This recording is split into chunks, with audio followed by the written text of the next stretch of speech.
ఇక ఈరోజు పత్రికల్లో ప్రధానంగా వచ్చిన వార్తలు ఒకసారి మనం చూద్దాం. ముందుగా నమస్తే తెలంగాణ చూద్దాం. రేవంత్ ఫెయిల్, ఉల్టా మాపై బ్లాక్ మెయిల్ అంటూ కీలకమైన వార్త ఒకటి కనిపిస్తూ ఉంది. నీ వైఫల్యాలు వదిలేసి మాపై నిందల, బురద జల్లుతూ పెయిడ్ ఆర్టికల్స్ రాయిస్తావా, సీఎం తీరుపై మంత్రుల కుత అంటూ ఈ వార్త మనకు ప్రధానంగా కనిపిస్తోంది.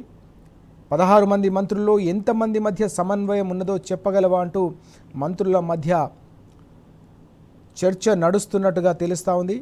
నీ సొంత జిల్లా ఎమ్మెల్యేలే వేరు కుంపటి పెట్టుకున్నారు, వాళ్ళని ఏం చేశావంటూ మంత్రులు నిలదీస్తున్నారని చెప్పేసి ఈ వార్తను మనం చూడొచ్చు. పల్లెలకు పోతే తులం బంగారం, 2500 ఏమైందని జనం నిలదీస్తున్నారని క్షేత్రస్థాయిలో నెలకొన్న వాస్తవ పరిస్థితిపై పెద్ద ఎత్తున మంత్రులు అంతర్మథనం అవుతున్నట్టుగా, ముఖ్యమంత్రి వైఫల్యం వల్లే తాము మాట పడాల్సి వస్తోంది, ప్రజల్లో ప్రజాక్షేత్రంలో తిరగలేకపోతున్నామని చెప్పేసి మంత్రులు తీవ్ర స్థాయిలో అసంతృప్తితో ఉన్నట్టుగా ఈ కథనం మనం చూస్తున్నాం. అదను మీద యూరియా బస్తా ఇవ్వలేక రైతుల ముందు దోషులుగా నిలబడ్డామనే అంశాన్ని కూడా ఈ సందర్భంగా మంత్రులు చర్చించుకున్నట్టుగా తెలుస్తోంది. పరిపాలనా వైఫల్యం వల్ల 10 ఏళ్ల పాటు బీఆర్ఎస్ హయాంలో పగడ్బందీగా అందిన యూరియా సరైన సమయంలో రైతులకు ఇవ్వలేకపోవడంతో అన్నదాతలంతా కూడా శాపనార్థాలు పెడతా ఉన్నారు. కనీసం యూరియా కూడా సరైన సమయానికి ఇవ్వలేని వైఫల్యాన్ని కప్పిపుచ్చుకునేందుకు తమపైనే బ్లాక్మెయిల్ చేసే విధంగా ఉల్టా అనుకూలమైన పత్రికల్లో ఆర్టికల్స్ రాయిస్తారా అని చెప్పేసి వారంతా కూడా నిలదీస్తున్నారనే అంశం మనకి ఇక్కడ ప్రధానంగా కనిపిస్తోంది. పోయిన image yellow media paid articles వెతుక్కుంటే దొరుకుతుందా అని చెప్పేసి కూడా మంత్రులంతా అభిప్రాయపడుతున్నట్టుగా మనకు తెలుస్తూ ఉంది. మహిళా ఆఫీసర్ల ఆత్మగౌరవాన్ని మా వ్యక్తిత్వాన్ని కించపరిచేలా రాతలేంది, జరిగిన నష్టాన్ని పూడ్చలేనంత స్థాయికి కాంగ్రెస్ ప్రభుత్వాన్ని తీసుకెళ్లామని చెప్పేసి రేవంత్ తీరుపై రగులుతున్న మంత్రులు అంటూ కీలకమైన కథనం.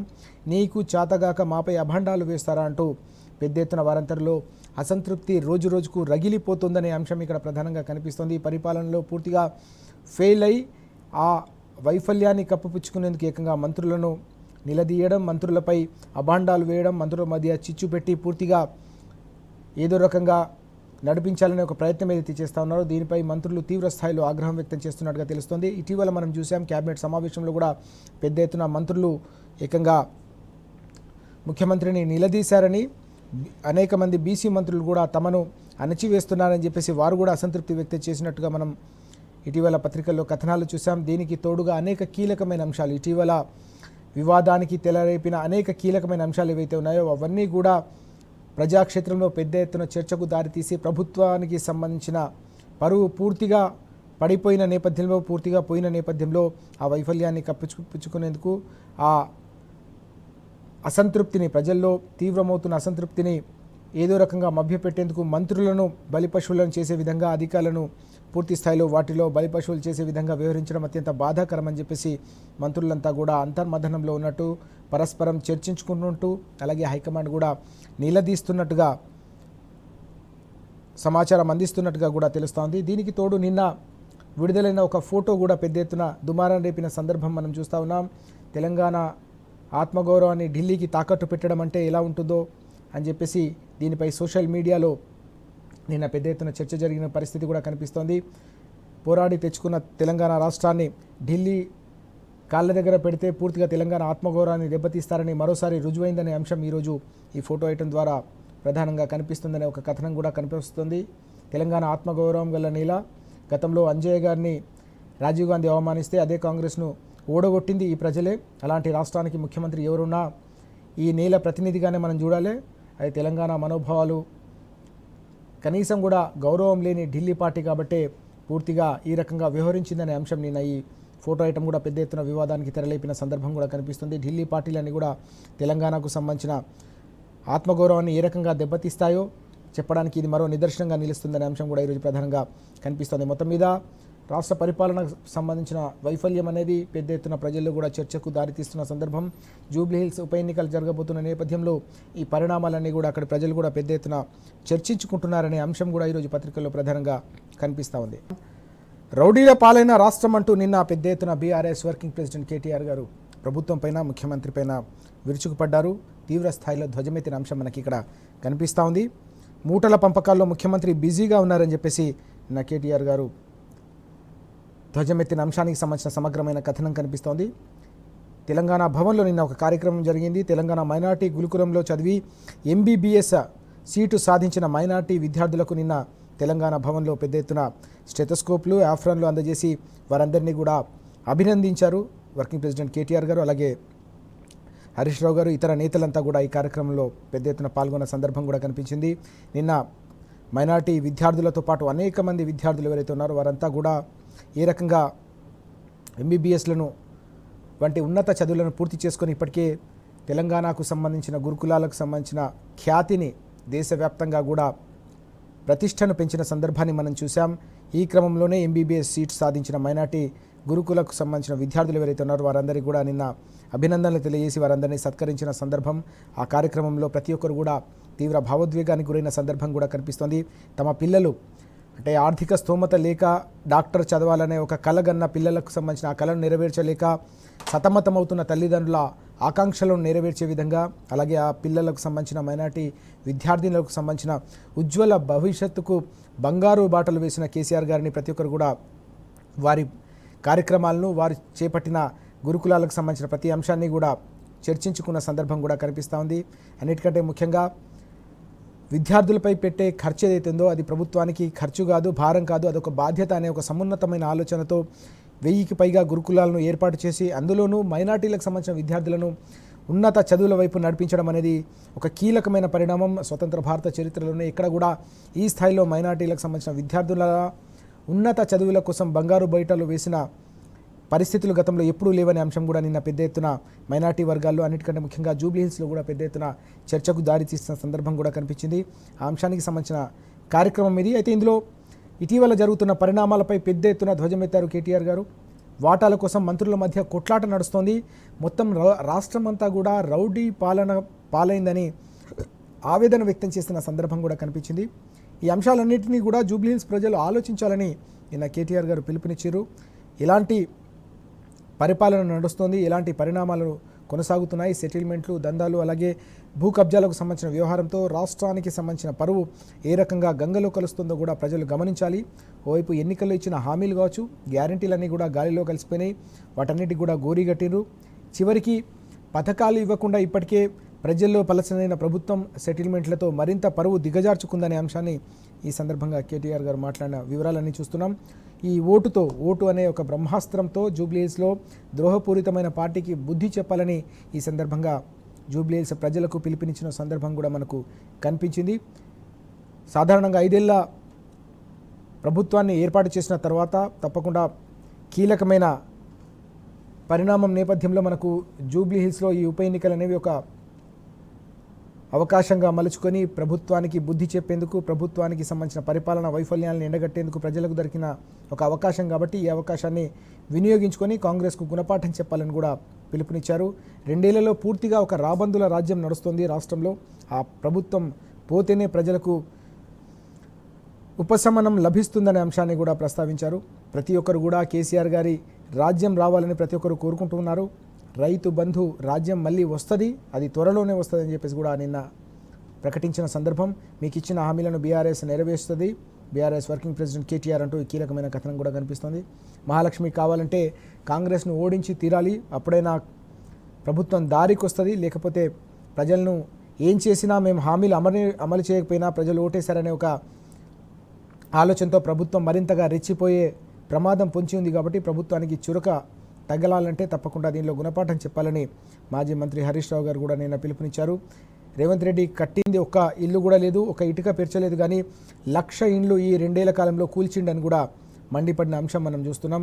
బీఆర్ఎస్లో పెద్ద ఎత్తున వలసల ప్రక్రియ కొనసాగుతోంది. అనేక మంది వివిధ పార్టీలకు సంబంధించిన నేతలతో పాటు యూనియన్లకు సంబంధించిన నాయకులు కూడా పెద్ద ఎత్తున నిన్న తెలంగాణ భవన్కు వచ్చి పార్టీలో చేరిన సందర్భం. జూబ్లీహిల్స్ ఎన్నికల వేళ తప్పకుండా గులాబీ జెండాకు అండగా నిలుస్తాం, గులాబీ జెండా గెలుపు కోసం తామంతా కూడా ఈ పోరాటంలో, ప్రభుత్వంపై చేస్తున్న ఈ పోరాటంలో అండగా నిలుస్తామని చెప్పేసి పెద్ద ఎత్తున తరలి వస్తున్న సందర్భం కూడా మనకు ఇక్కడ కనిపిస్తోంది. కేసీఆర్ గారితోనే తెల్లకోటు విప్లవం వచ్చింది తెలంగాణలో. డాక్టర్ల ఉత్పత్తిలోనూ రాష్ట్రం నంబర్ 1గా నిలిచింది. వ్యవసాయ ఉత్పత్తిలోనే కాదు, డాక్టర్ల ఉత్పత్తిలోనూ తెలంగాణ నంబర్ 1గా నిలిచి దేశానికే ఒక రోల్ మోడల్గా నిలిచిందనే అంశాన్ని కూడా నిన్న కేటీఆర్ గారు ప్రస్తావించిన పరిస్థితి. మెడికల్ కాలేజీలు 4 ఉంటే ఏకంగా 34కు పెంచిన అపూర్వమైన, అసాధారణమైన, చారిత్రాత్మకమైన సందర్భానికి తెలంగాణ మాత్రమే వేదికైందని ఈ సందర్భంగా గుర్తు చేశారు. రైతులు అలాగే ఆటో డ్రైవర్ల బిడ్డలు డాక్టర్లు అవుతుంటే గుండెలు ఉప్పొంగుతున్నాయి. ఇది జీవితంలో మర్చిపోలేని క్షణమంటూ నిన్న ఎంతో సంతోషం వ్యక్తం చేసిన సందర్భం కూడా కనిపించింది.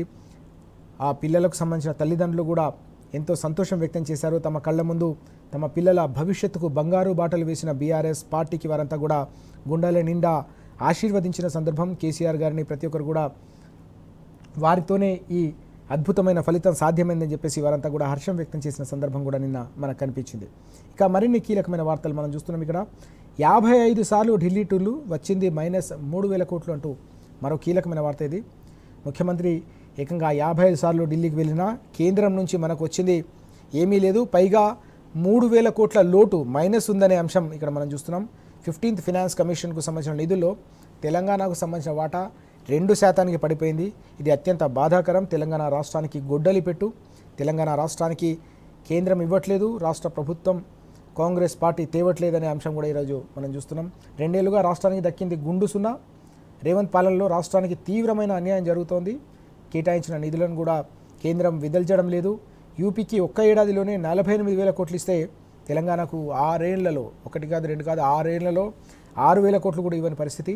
స్థానిక ఎన్నికలు పూర్తి స్థాయిలో జాప్యంతో ఈ మొత్తం నిధులు కూడా ఆగిపోయాయి. ప్రతికూలమైన పరిస్థితి తెలంగాణలో ఉన్న నేపథ్యంలో స్థానిక ఎన్నికలకు రాష్ట్ర ప్రభుత్వం భయపడుతోంది. ఈ భయం అనేది తెలంగాణకు సంబంధించిన ప్రజల జీవితాలతో చెలగాటమాడుతున్న పరిస్థితి. పూర్తిగా స్థానిక సంస్థల ఎన్నికల్లో పరిపాలన అంతా కూడా గాడి తప్పి సమస్యలకు కేర్ ఆఫ్ అడ్రస్గా స్థానిక సంస్థలు, గ్రామాలు, పల్లెలన్నీ కూడా మారిపోయిన పరిస్థితి కూడా కనిపిస్తోంది. ఇటు కాంగ్రెస్ కావచ్చు, అటు బీజేపీ కావచ్చు, 2 ఢిల్లీ పార్టీలు తెలంగాణ నెత్తిన శటగోపం పెట్టి తెలంగాణకు సంబంధించిన సంపదను దోచుకోవడం తప్ప తెలంగాణ ప్రజలకు ఇచ్చిందేమీ లేదనే అంశాన్ని ఈ కథనంలో మనం చూస్తూ ఉన్నాం. పూర్తిగా ఆర్థిక సంఘానికి సంబంధించిన వివరాలు కూడా ఇక్కడ మనకు కనిపిస్తున్నాయి. 15వ ఆర్థిక సంఘం చెప్పింది ఏంటి, ఇచ్చింది ఏంటి అని చెప్పేసి ఆ వివరాలన్నీ కూడా మనం ఇక్కడ చూస్తూ ఉన్నాం. ఇక మరో కీలకమైన వార్త, ఇందిరమ్మ ఇంటికి సంబంధించి పేదలకు ప్రతి పేదవాడికి ఇందిరమ్మ ఇల్లు కట్టిస్తామని చెప్పేసి కాంగ్రెస్ సర్కార్ ఏదైతే హామీ ఇచ్చిందో ఆ హామీ కూడా పూర్తిగా ఆ హామీకి పాతరేసే విధంగా తాజా నిర్ణయం ఉందనే ఆందోళన లబ్ధిదారులు వ్యక్తమవుతుంది. ఒక కొత్త కొర్రీ పెట్టింది ప్రభుత్వం, లబ్ధిదారులకు ఒక షాక్ ఇచ్చింది. అంటే ప్రతి ఇంటికి కూడా దాదాపు 2 లక్షల రూపాయలు ఇస్తాం ఇల్లు కట్టుకుంటే అని చెప్పేసి చెప్పారు. అయితే ఇప్పుడు ప్రధానంగా దాంట్లో ఇతర పనులు, మరుగుదొడ్లు కావచ్చు, ఇతర నిర్మాణానికి సంబంధించిన పనులను ఉపాధి హామీ కూలీల ద్వారా చేపించి వాటికి సంబంధించి వాటికి అయ్యే ఖర్చు అనేది 60,000 వరకు వస్తుందనేది ఒక అంచనా. వాటిని కోత వేసి మిగతా సొమ్ము మాత్రమే ఇస్తాం అని చెప్పేసి కొర్రీ పెట్టారు. దీంతో లబ్ధిదారులంతా కూడా లబోదివ్వమంటున్నారు. ఇప్పుడు వాళ్ళంతా కూడా ఇల్లు కట్టుకునేందుకు ఉన్న ఇంటిని కూల్చుకున్నారు, గుడిసెలు కూల్చుకున్న పరిస్థితి. వారు ఇంటి నిర్మాణాలు ప్రారంభించి అక్కడ ఇక్కడ అప్పు చేసేసి ఏదో రకంగా ఇల్లు పూర్తి చేద్దాం, ప్రభుత్వం నుంచి బిల్లులు వస్తే వాటన్నిటిని కూడా సర్దుకుందామని చెప్పేసి వారంతా ఎదురు చూస్తుంటే ఇప్పుడు ఏకంగా 60,000 వరకు కోత పెడతామని చెప్పేసి ప్రభుత్వం షాక్ ఇవ్వడంతో వారి పరిస్థితి అంతా కూడా అగమ్య గోచరంగా మారింది. స్లాబ్ పడ్డాక ఇచ్చే 2 లక్షల బిల్లులో 60,000 కోత వేస్తే ఇక మొత్తం భారం ఇక గవర్నమెంట్ ఇచ్చింది ఏంది, మేము కట్టుకున్నది ఏందని చెప్పేసి వారు మండిపడుతున్నారు. అవి కూడా వస్తాయా లేదా అనే ఆందోళన కూడా వారిలో వ్యక్తమవుతోంది. ఉపాధి హామీ కూలీలతో ఈ పనులు ఎట్లా చేపిస్తారు? ఇవన్నీ నిర్మాణాలకు సంబంధించిన పనులు, భవన నిర్మాణ కార్మికులు కావచ్చు, వాళ్ళు చేసే పనులను, భవన నిర్మాణ కార్మికులు చేసే నిర్మాణ పనులను ఏకంగా ఉపాధి హామీ కూలీలతో చేపిస్తామనడంపై కూడా వారు మండిపడుతున్న పరిస్థితి కూడా కనిపిస్తోంది. ఇదంతా కూడా ఈ మొత్తం గ్యారంటీకి, ఈ ఇందిరమ్మ ఇంటికి కూడా పూర్తిగా పాతరేసే విధంగా ఉందనేది ప్రస్తుతం లబ్ధిదారులో నెలకొన్న ఆందోళన. ఈ నేపథ్యంలోనే ఈ పరిణామం అంతా కూడా తెలంగాణ వ్యాప్తంగా అనేక చోట్ల ఇందిరమ్మ ఇళ్లపై ఆశలు పెట్టుకొని కొంతమంది నిర్మాణాలు చేపట్టిన వారిలో ఇప్పుడు పెద్ద గుదిబండగా మారుతున్న పరిస్థితి. ఏం జరగబోతుంది, ఈ భారం అంతా కూడా ఎలా తీర్చాలో అర్థం కాక వారంతా అయోమయ పరిస్థితిని ఎదుర్కొంటున్న అంశం. ఇది పెద్ద ఎత్తున గ్రామీణ ప్రాంతాల్లో కూడా దుమారం చెలరేగే అంశం కూడా మనకి ఇక్కడ కనిపిస్తూ ఉంది. మరిన్ని వార్తలు చూద్దాం. ఒక బాధాకరమైన అంశం, నిన్న మరో రైతు ఆత్మహత్య చేసుకున్నారు. ఈదులలో మరో అన్నదాత బలైండు. ఆ అంశానికి సంబంధించిన వార్త మనం చూస్తున్నాం. పంట ధ్వంసంపై ప్రశ్నించినందుకు ప్రాజెక్టు గుత్తేదారు బెదిరించిండు. దీంతో గడ్డి మందు తాగి రైతు ఆత్మహత్య చేసుకున్న సందర్భం. మృతదేహంతో గ్రామస్తులంతా కూడా రాస్తారోకో చేసిన అంశం కూడా కనిపిస్తుంది. రాష్ట్రంలో అన్నదాతల మరణ మృదంగం కొనసాగుతుంది. వందల సంఖ్యలో రైతులు ఆత్మహత్యలు చేసుకుంటున్న ప్రభుత్వంలో మాత్రం చలనం లేదు. రైతు పడుతున్న అవస్థలు అన్నీ కావు. ఓవైపు భూములు కోల్పోతున్నారు, మరోవైపు ఏకంగా ఇటీవల యూరియా దొరక్క అవస్థలు పడ్డ పరిస్థితి, చివరికి పండించిన పంటకు కూడా గిట్టుబాటు ధర లభించకపోవడంతో వారంతా కూడా రోడ్డున పడుతున్న పరిస్థితి, ఆర్థికంగా చితికిపోతున్న సందర్భం. పంట ధ్వంసంపై ప్రశ్నించినందుకు ఏకంగా బెదిరింపులు రావడంతో అతను కూడా ఆవేదనకు గురై ఆత్మహత్య చేసుకున్న బాధాకరమైన విషయం కూడా మనం ఇక్కడ చూస్తున్నాం. ఇక మరో కీలకమైన వార్త ఇక్కడ విద్యార్థులకు సంబంధించి ఫీజు రీయింబర్స్మెంట్కు సంబంధించిన అంశం ఇది. 10 లక్షల మందితో చలో హైదరాబాద్ చేపట్టాలే కార్యక్రమం అని చెప్పేసి కాలేజ్ యాజమాన్యాలన్నీ కూడా నిర్ణయించినాయి. దీనికి ప్రధానమైన కారణం ఫీజు రీయింబర్స్మెంట్కు సంబంధించిన బకాయిలు. దాదాపు 900 కోట్ల రూపాయల బకాయిలు ఉన్నాయి. ఆ బకాయిలను చెల్లిస్తామని చెప్పేసి ప్రభుత్వం అనేక దఫాలుగా హామీ ఇచ్చింది. కానీ ఆ హామీ నెరవేర్చడం లేదు. చివరికి తాము కాలేజీలు నడపలేకపోతున్నాం, కనీసం జీతాలు కూడా ఇవ్వలేకపోతున్నాం, కాలేజీల నిర్వహణ అనేది కూడా పెద్ద ఎత్తున భారంగా మారిందని చెప్పేసి ఆ కాలేజీ యాజమాన్యాలకు సంబంధించిన ఫోరం వారంతా కూడా ఆవేదన వ్యక్తం చేస్తూ ఉన్నారు. ఫతి అనే పూర్తి స్థాయిలో వారికి సంబంధించిన ఆర్గనైజేషన్ అవుతుందో వారంతా సమావేశమై ఒక నిర్ణయం తీసుకున్నారు. 1వ తేదీ లోపల ఒకవేళ ప్రభుత్వం కనుక 900 కోట్ల రూపాయలు విడుదల చేయకపోతే వాటన్నిటినీ మొత్తం 9,000 కోట్ల రూపాయల పెండింగ్ బకాయిలు ఉంటే దాంట్లో కనీసం 900 కోట్లన్న 1వ తేదీలోపు విడుదల చేయకపోతే మాత్రం తీవ్రంగా ఆందోళన పథం పడతాం. మిగతా 9,000 కోట్లకు సంబంధించిన మిగతా నిధులు కూడా ఎప్పుడు విడుదల చేస్తారో ఆ డేట్ను కూడా ప్రకటించాలి. లేకపోతే ఏకంగా 10 లక్షల మందితో చలో హైదరాబాద్ విద్యార్థులతో కలిసి అధ్యాపకులతో కలిసి భారీ ఉద్యమాన్ని నిర్మిస్తామని చెప్పేసి నిన్న ప్రభుత్వానికి అల్టిమేటం జారీ చేశారు. దీంతోపాటు అధ్యాపకులతోనే దాదాపు 2 లక్షల మంది అధ్యాపకులతో ప్రదర్శన కూడా చేపట్టాలని వారంతా నిర్ణయం తీసుకున్న సందర్భం కూడా కనిపిస్తోంది. ఫీజు రీయింబర్స్మెంట్ పథకం వాస్తవానికి ప్రవేశపెట్టింది సమైక్య రాష్ట్రంలో కాంగ్రెస్ ప్రభుత్వం. అప్పుడు ముఖ్యమంత్రిగా వైఎస్ రాజశేఖర రెడ్డి గారు ఉన్నారు.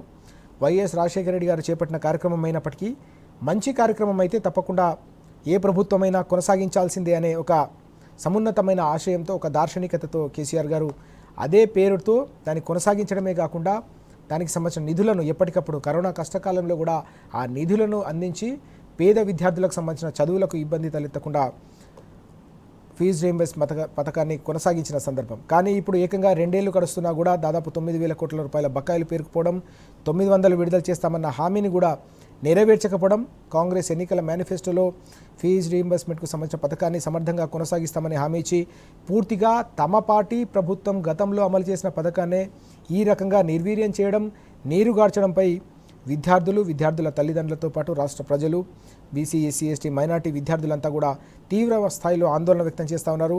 తమ చదువులు ఎలా ముందుకు సాగుతాయని విద్యార్థుల తల్లిదండ్రులు కూడా ఆవేదన వ్యక్తం చేస్తున్న సందర్భం కూడా కనిపిస్తుంది ప్రతి క్షేత్రస్థాయిలో. ఈ క్రమంలోనే ఈ భారీ ఆందోళనకు విద్యార్థి నాయకులతో పాటు విద్యార్థులతో పాటు ఏకంగా కళాశాల యాజమాన్యాలు కూడా పూనుకోవడం అనేది ఒక కీలకమైన పరిణామం. ఇది ఏం జరగబోతుందనేది మాత్రం వేచి చూడాల్సిన అవసరం కనిపిస్తుంది. విద్యార్థులు అయితే ఏకంగా ఆందోళన తీవ్ర స్థాయిలో ఉంది. కాలేజీలు నడపలేమని యాజమాన్యాలు కూడా తీవ్ర అసంతృప్తితో ఉన్న నేపథ్యంలో వారికి సంబంధించిన ఆందోళన కూడా తీవ్ర రూపం దాల్చబోతుంది. ఇవన్నీ కూడా మనం పరిణామాలు ఎట్లా ఉండబోతున్నాయి అనేది మనం చూడాల్సిన అవసరం ఉంది. ఇక నామినేషన్లు వేశారు ఇటీవల జూబ్లీహిల్స్ బైపోల్స్లో ఫార్మా రైతులు తమ నిరసనను తెలియజేసేందుకు. అయితే ఆ నామినేషన్ల తిరస్కరణ అనేది ప్రభుత్వం భయంతోనే అవిటిని కూడా తిరస్కరించేలా చేసిందనేది ఆరోపిస్తూ ఆ రైతులందరూ కూడా నిన్న నిరసన వ్యక్తం చేశారు. మేడిపల్లిలోని అమరవీరుల స్తూపం వద్ద ఫార్మా రైతులు తమ భూములను తిరిగిస్తామని చెప్పేసి ఎన్నికల సందర్భంలో హామీ ఇచ్చి తమ గొంతు కోశారు.